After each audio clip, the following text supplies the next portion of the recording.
Mao kani ang pulong sa Dios atong mabasa diha sa Hebreo 4:12 nag-ingon, kay ang pulong sa Dios buhi ug maabtik ug mas hait pa kaysa bisan unsang espada nga adunay duhay sulab.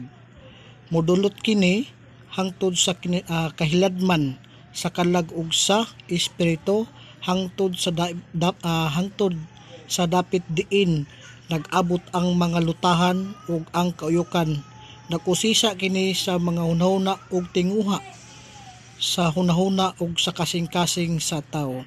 Mao kini ang pulong sa Dios sa Hebreo.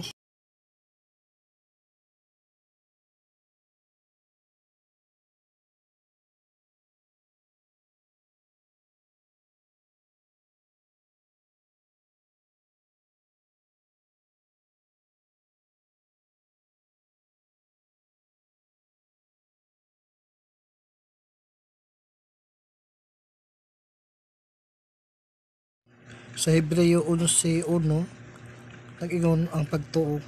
Ang kahulugan sa pagtuo may kasiguruan kita sa mga butang natong gilauman nga dili makita.